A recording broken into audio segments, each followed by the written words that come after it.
y'ikinyoma ntiyitora. Iyi nkuru yitwa inzira y'ikinyoma ntiyitora. Twumvamo inkuru y'abakobwa babiri bavukana nyuma y'uko umubyeyi wabo apfa urupfu rutunguranye rw'amayobera. Babwirwa byinshi harimo n'ibinyoma. Kubyikuramo byabasabye imbaraga nyinshi. Ese wari uzi ko inuma y'inyabugingo itura mu itongo ry'uwayihigaga? Aha, turi mu rugo kwa Tania na Rebeka nyuma y'urupfu rw'umubyeyi wabo. Rebeka aba afite rwose agahinda ariko ubona ko yikomeje ati, ariko Tania, urabizi tumaze kuba bakuru kandi hari byinshi twakora, ntabwo twagakwiye guheranwa n'agahinda. Na mama hari mu ijuru ntekereza ko atewe ishema no kutubona dusigaye turi abana beza bafite icyo gukora. Reka dukore twiteze imbere, basi na mama hari yishimire ko adasize abana bagwa mu ziko. Tania, sibyo? Tania nawe ubona yihebye n'agahinda kenshi ati, Rebeka, ibyo ndabizi ariko iyo ntekereje ko tuzaho tudafite ababyeyi mba numva mfite ubwoba bw'ubuzima. Kandi urabizi mama niwe wakoraga buri kimwe.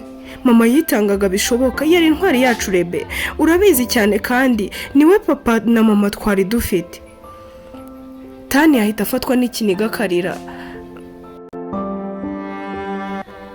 Rebeka muvandimwe wanjye, ubu dusigaye hehe koko? Mama, ugiye kare, ubu se tuzabaho tutagufite? Rebeka ahita amuhumuriza ati, Tania murumuna wanjye, ihangane, ndabizi biragoye ariko tuzabikora.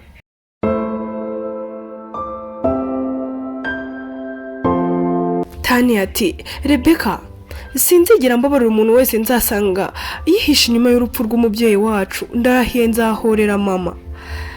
Rebeka ako kanya ahita ajya kuzanira amazi murumuna we, rwose ubona ko kwiyakira we biba byanze.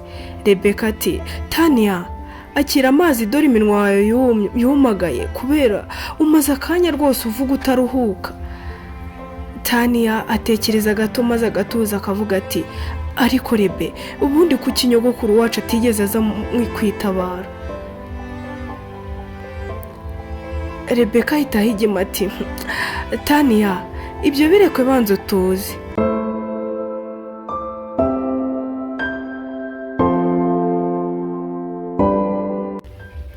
Mu masaha y'ijoro aho umukecuru wa Rebeka, nyogokuru wa Rebeka na Tania aba ari ahantu mu ishyamba agenda agana ku kazu k'ibyatsi kari ahantu konyine mu ishyamba. Umukecuru aba agenda yivugisha amagambo menshi ari nako asatira akazu ubona ko rwose gashaje kari mu ishyamba. Umukecuru ati, nta gahenge nzigera mbaha, nzakora ibishoboka byose, iriya mitungo y'umuhungu wanjye ngomba kuyitsindira. Ubu se ni gute umuhungu wanjye yari gupfa ngatuma kariya kagore n'abariya bakobwa barya imitungo y'umuhungu wanjye? Ahubwo na buriya bakobwa nabo nzabakurikiza nyina vuba aha. Oya, nta kabuza ngomba kubikora. Umukecuru ageze iruhande rwa ka kazu ahita akuramo inkweto azisigaho, ubundi arinjira. Umukecuru mu ijwi ubona ko rifite ubwoba ati, ndaje mubyeyi Saga, kandi mbazaniye ishimwe mwantumye. Akira. Umupfumu Saga nawe araseka cyane.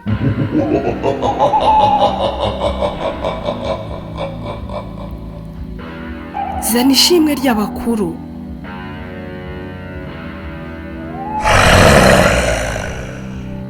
Umukecuru afite ubwoba ati, hari ikindi mbasaba Saga. Umupfumu nawe witwa Saga ati, ntacyo tutakoze wa mukecuru we, twaramwishura bizi, ndetse twagutegetse no kutazigera ujya ku itabaro kandi urabizi urabikoze. Umukecuru ati, Saga, ndabasabye nimwice n'abariya bakobwa babiri, nzabaha icyo mushaka cyose mubyeyi. Saga nawe araseka cyane.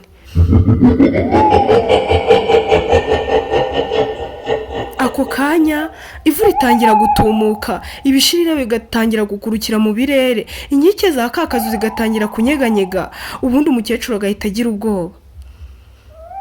Saga nawe ati, tega amatwi ibyo abakuru bagusaba.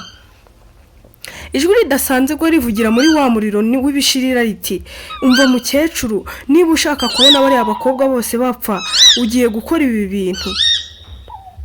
Ako kanya ubona haje ifoto ya Rebeka, ubundi ijwi riranguruye rikavugira muri wa muriro riti uzaza n'incakwaha ze.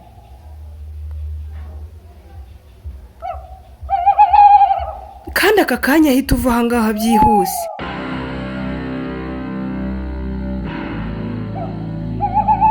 Umukecuru ahita asohoka yiruka cyane, agafata inkweto ze bwangu, asohoka muri iryo shyamba yihuse cyane, akagenda atekereza ati ni gute nzabasha kubona incakwaha za kariya gakobwa.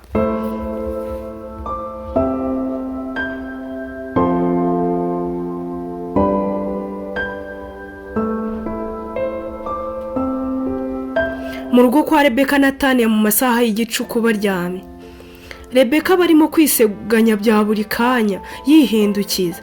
Rebeka ati mama, nari nzi ko wadusize ariko ndakwinginze ntiwongere kugenda. Ijwi rikamusubiza wumva ko rwose ari irya nyina wa Rebeka uko yavugaga atarapfa ati oya mwana wanjye, ntago nabasiga mwenyine kandi turi kumwe igihe cyose. Rebeka araseka ati mama, wambaye ikanzu y'umweru nziza, ntuyikuremo wijyane gusenga. Ijwi rya mama wa Rebeka riti Rebeka mwana wanjye, ngahicara hamwe tuganire, nari nzi ko nukuri mwagize irungu, nari ngukumbuye cyane mwana wanjye. Rebeka ati mama, wareka nkitegura tukajyana gusenga koko. Ijwi rya mama wa Rebeka ati buretse gato. Rero Rebeka mwana wanjye, nyogokuru wanyu arimo gupanga ikintu kibi cyane, arashaka kubangiriza ubuzima we na Tania, ariko mwirinde mwana wanjye. Dore Tania aracyari umwana muto, uzamwiteho kandi uzajya ukurikirana imitungo yose, rwose ntizapfa ubusa. Rebeka, uri umukobwa w'inkumi, ntuzashaka umugabo Tania atararangiza kwiga. Uzajya witondera inshuti zawe zose, ntabwo ariko zikwifuriza ibyiza mwana wanjye. Rebeka nawe ati mama, ndabyumva byose ariko nawe uzadufashe. Ijwi rya mama wa Rebeka ati Rebeka mukobwa wanjye, ngaho humiriza nkwereke impano nakugeneye kuri uyu munsi w'isabukuru yawe mwana wanjye. Rebeka yarahumirije nk'uko mama we yari abimutegetse, nuko mama we atangira kugenda yomboka gake cyane avaho. Nuko Rebeka ati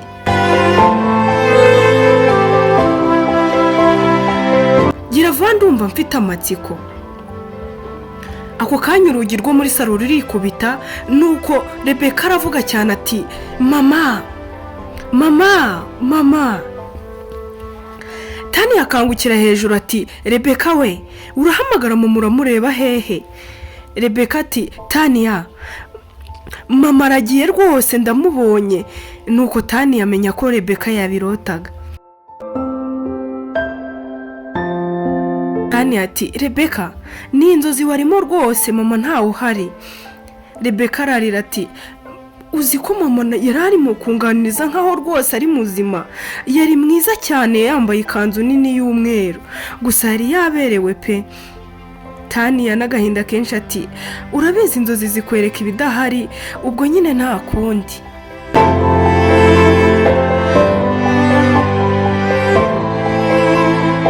Rebeka ati ariko nta gushidikanya yari marayika, kuko twaganiye ibintu byinshi kandi biteye ubwoba. Tania araseka ati Rebeka, urabizi urupfu rwa mama rwaradutunguye kandi kubyakira urabizi nubwo hashize ukwezi biragoye, niyo mpamvu urimo kubirota. Rebeka ati Tania, oya biratandukanye cyane rwose, kuko byasaga nkaho ari wowe wari ugarutse kutubwira ibigiye kutubaho, ahubwo reka nandike byose ntarabyibagirwa. Bwarakeye nuko Tania ajya ku ishuri nk'ibisanzwe. Mukuru we nawe ajya mu mujyi aho business yabo yakoreraga gukomeza gukurikirana imikorere ya business.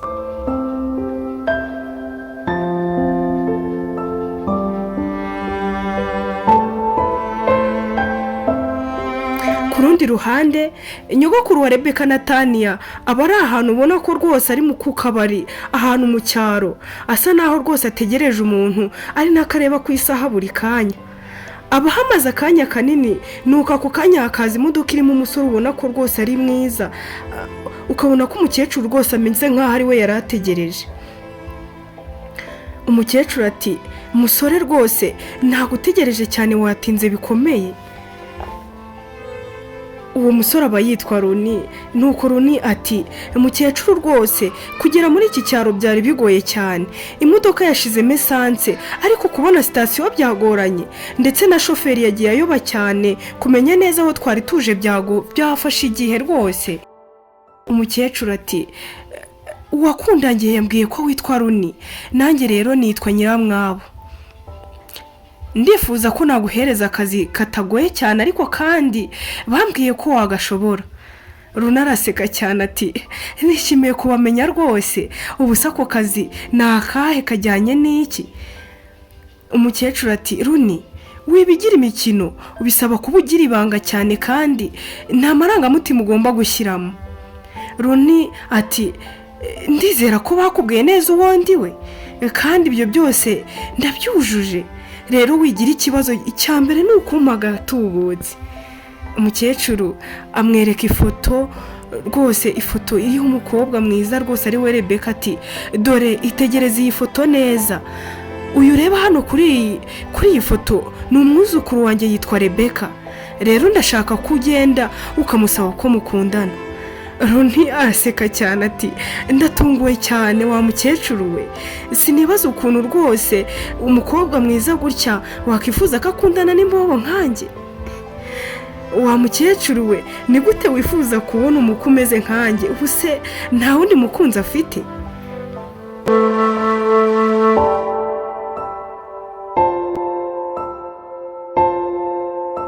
nakubwiye ko rwose ari akazi, nta mikino ndimo. kuba yaba afite undi mukunzi, nashaka aba afite benshi, ikizima ni uko ibyo nkubwiye tuvuganye ugomba kubikora. Roni nawe ati none se gukundana nawe sinabireka rega, nubwo ari akazi, ariko se umukobwa nk'uyu mwiza gutya nta musore utamwifuza? umukecuru ati ceceka kuntega amatwi, nyuma y'uko yemeye kumubera umukunzi uzamusabe ko mugomba kujyana ahantu muri dushe mukogana, hanyuma rero uzamusabe ko wamusukurira mu kwaha, hanyuma uzanzanire incakwaha ze. ako kanya uzahita unzanira ibyanjye nagusabye, akazi kazaba karangiye. wa musore ubundi rero unsabe icyo ushaka cyose, ariko uzankorera ibyo nifuza.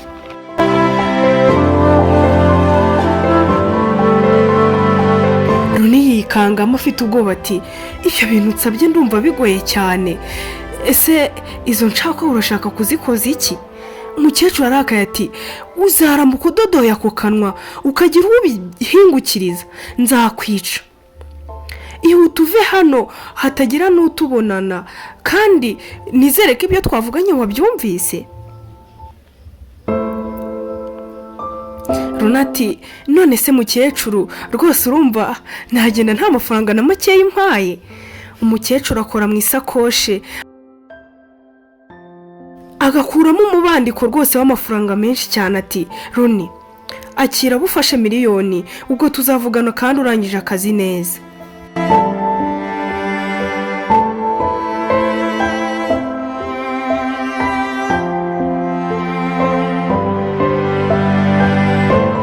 ku rundi ruhande Rebeka aba ari ahantu kuri butike irimo ibintu byinshi cyane rwose, ubona ko arimo no kumva akaririmbo ka gospel katuje cyane, ubona ko rwose abakiriya bari kujya bagenda baza gake gake. muri ako kanya telefone ye yahise isona, nuko ahita azimya ka karirimbo, nuko arabanza yitaba telefone. Rebeka ati karame.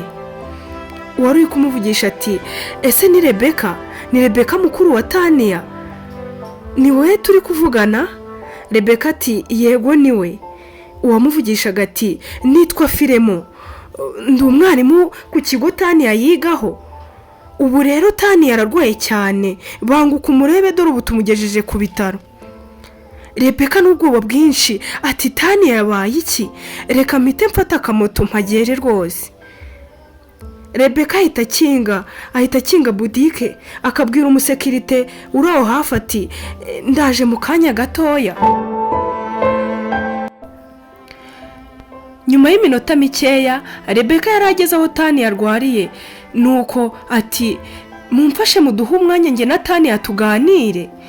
Rebeka ati Tania urumva umerewe ute? Tania abareba Rebeka ariko nta kintu na kimwe ari kumusubiza, ahubwo akarira gusa. Rebeka arongera akabaza Tania ati Tania wabongeye kubona bya bintu bidasanzwe? Tania agahita azamura umutwe rwose ubona ko abyemeye ati yego. Ati akira urupapuro n'ikaramu wandika ibyo wabonye byose, ubundi umbwire icyo ushaka kurya mukobwa wanjye. Rebeka ati kandi hangane mukobwa mwiza. Rebeka bisa naho iyi ndwara ya Tania rwose itigeze imutungura, abazi neza icyo akora ngo murumuna we amererwe neza.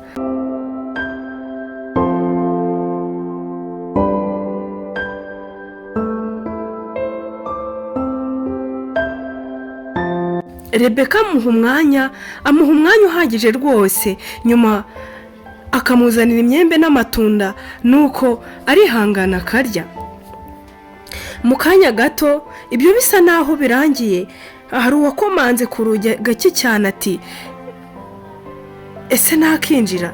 Nuko Rebeka nawe ati injira nta kibazo.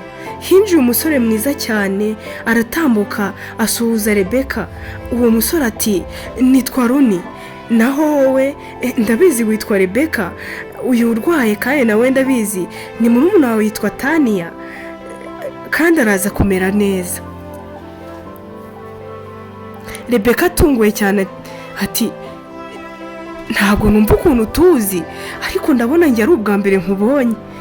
Runi ati birashoboka gusa njye ndakuzi kuva kera ukiri n'umunyeshuri. Rebeka ati none se ko tugendereye ni amahoro?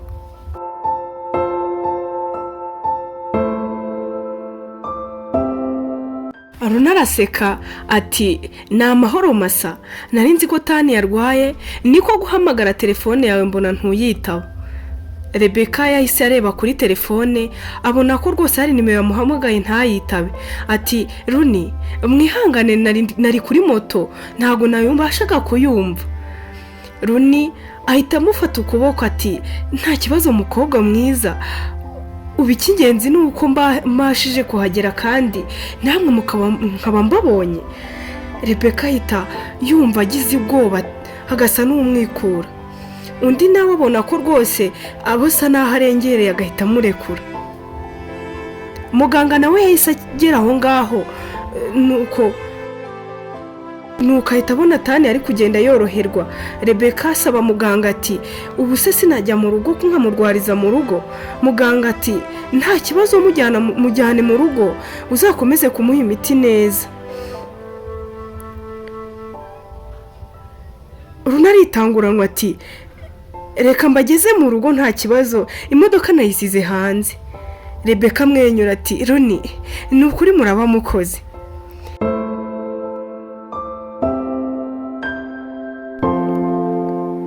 Mu modoka Rebeka na Runi bagenda baganira, ariko Tani yawe ntacyo bavuga kuko abaryamye mu ntebe. Runi abageza mu rugo nuko ati ubu rero tuzasubira, ndakeka nimero yanjye wayibonye. Rebeka ati ni ukuri ndagushimiye cyane, ntiwakumva ukuntu dufashije, nimero yawe nayibonye reka mpite nyisevinga. Runi ati Rebeka icyo uzajya ukenera cyose ni ukuri ndahari, kandi nujya ubona umwanya uzajya umpa mesaje ubundi nkumvugishe niba nta kibazo. Rebeka aseka ati umusore mwiza nkawe, byongeho kandi unafite umutima mwiza, ninde utakivuza kuvugisha? Runi ahita atekereza kugenda abwiye Rebeka ko yamukunze, ariko ati oya rwose yahita amfata nk'umwasama, reka nzabimubwira ubutaha. Rebeka ati ariko se uko mbona utekereza cyane n'icyo ushaka kumbwira. Runa ati nibazaga nti ubu murumuna wawe uzabasha kumwitaho gute na bizinesi. Rebeka yitse umutima ati twubundi nyine icyo tumenyereye ni ibibazo gusa, ubu nyine nzabikora kandi nta kundi. Runa ati nzabasura kenshi ntugire ikibazo. Ako kanya telefone ya Runa ihita isona, akarebaho nuko akabona ni umukecuru umuhamagaye, ahita asezera Rebeka bwangu, ubundi agahita afata imodoka akagenda.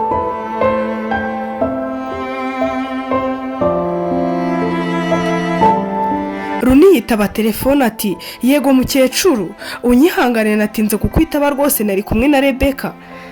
Umukecuru ati Runa utangiye kwica umupangu wanjye, uratindana n'iyo nkobwa gute cyangwa utangiye gutwarwa n'amarangamutima? Cana kuri feruje tuvugane. Runa ako kanya yahise yerekera mu muhanda ujya kuri feruje, nuko ajya guhura n'uwo mukecuru. Umukecuru ati ntago utinze, ese ko numvishe ngo Tania yarwaye nibyo? Runa ati yego mvuye kumureba, nsize bageze mu rugo. Umukecuru ati reka nguhe umuti, ejo uzabwire Rebeka uteke mu cyayi, ubundi amuha azahita akira. Runa ati gira vuba ndimo kwihuta.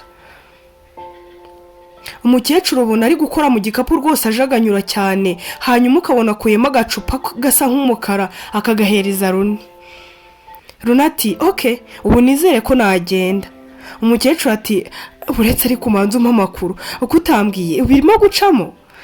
Runa ati mu gihe gito cyane rwose ndaba nguhaye ibyawe kabisa, kandi nawe nizere ko uri gushaka agatubutse kuko rwose ni igihe gito. Runa yahise yatsa imodoka aragenda avaho, ariko mu nzira agenda atekereza ati umukecuru nk'uriya w'umugome ni gute atinyuka kumpa umuti ngo tuzawuhe Tania murumuna wa Rebeka? Nuko yigira inama yo kujya kureba mama we, nuko akaza kumwereka ngo amubaze icyo waba uvura. Mama wa Runa: ese muhungu wanjye kuki udaheruka hano? Ntuzi ko mba ngukumbuye mwana wanjye? Runa araseka cyane ati ariko mama ntabwo ndi umwana, umusore ungana nkanjye. Mama rwose nawe ntugakabye. Mama wa Runa ati nzemera ko wakuze rwose ari ukunze niyo umukazana, naho ubundi rwose mwana wanjye mba mpangayitse. Urabizi papa wawe yishwe ava mu kazi, kandi urabizi yari yatashye mu gicuku. Runa ati ariko mama ntugakomeze kunyibutsa urupfu rwa papa, urabizi rwarambabaje. Mama wa Runa araseka cyane ati ibyo tubireke, ngaho nyibwirira uzanzanira umukazana ryari? Runa nuko atebya mu magambo ati ariko mama urampaze koko, umatira kugusiga wenyine ngashaka umugore, ese ubu uzashobora kuba muri iyi nzu wenyine? Mama wa Runa ati oya uzamushake kandi uzagire vuba mwana wanjye, ubu se wowe nkubona kangahe, ariko uzashake neza ntuzahubuke mwana wanjye. Nuko Runa ati mubyeyi wanjye ngiye kukwereka icupa, ariko umbabarire umbwire ikirimo ntumbaze byinshi. Nuko Runa akuramo rya cupa aryereka mama we, nuko nyina yitegereza ikiri muri rya cupa arasakuza cyane ati mwana wanjye turashize, ibi ni ibiki? Mama wa Runa ati ibi ni amarozi, kandi umuntu ubinyweye wese ahita apfa. Ese wabikuye he mwana wanjye? Runa ati iri cupa naritoraguye mu muhanda ubwo natahaga, ngira amatsiko y'ibirimo, nuko mbonye ntabisobanukiwe nibwira ko ngomba kuza kubikubaza. Mama wa Runa ati ihute ujugunye muri tuwarete yo hanze, ibi rwose bitagira n'ibyo biduhungabanyaho. Runa ati reka nihute. Runa yaragiye agiye kubijugunya, ageze hanze ati reka mbihisha ahantu kure, nuko abihisha ahantu rwose utapfa no gutekereza ko hari igihishemo. Runa yasubiye mu nzu, nuko ararya ajya no kuryama. Niko yatekerezaga kuri Rebeka na Tania.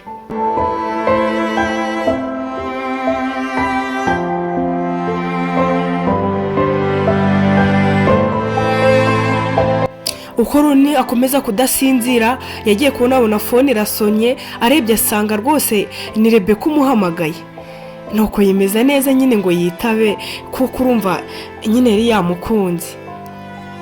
Rebeka ati alo, ese kutambwiye ko wageze imuhira ni amahoro? Runi ati karame mukobwa mwiza Rebeka, unyihanganiye rwose nageze mu rugo ntinze, nuko mbona ntavugisha marayika nijoro. Rebeka araseka ati ako nawe iyo mitoma yawe iratuma rwose numva narara mu nkweto, rwose ayo magambo ndumva ari kunkomanga. Runi ati ese Tani yamerewe ati ubu rwose ntiwagize irungu ko nasize atabasha kuvuga? Rebeka ati nakomeje kumuha hafi muha imiti neza, ubu rwose yakangutse kandi ubu nuko yongeye agasinzira. Runi ati Imana ishimwe, Imana ishimwe ubwo amerewe neza rwose, ejo mu gitondo ndaza kubareba. Rebeka rwose ese nzakuzanira iki mukobwa mwiza? Rebeka ati ariko Runi rwose mbabarira, uravuga ibiki koko cyangwa ndimo kubirota? Gerageza kunyumvisha rwose ayo magambo ko ndi kuyabwirwa n'umusore mwiza nkawe. Runi araseka ati iribagiza rwose ntago wibeshye, uyu rwose ni Runi wawe undi mwari kumwe. Runi na Rebeka baraganira cyane byinshi muri iryo joro, amagambo meza, ari nako rwose Runi akomeza rwose kuvuga amagambo meza yabwira Rebeka nawe agakomeza rwose kumubwira ukuntu rwose byamushimishije ari kumva aguwe neza.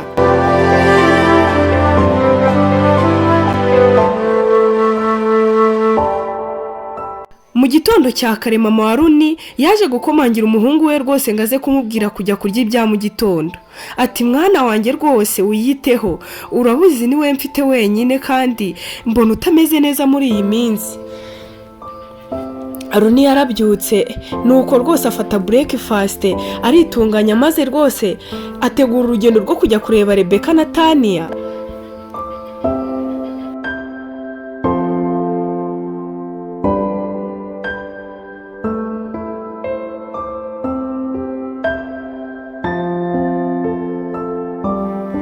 Ndabizi wowe wakurikiye iyi nkuru ufite amatsiko menshi, uribaza uti ese Runi yaba yakunze Rebeka bya nyabyo? Aracyari mu kazi dore ko umupangu umutegeka kumukunda, cyangwa araza gutakaramo yibagirwe iby'uriya mukecuru?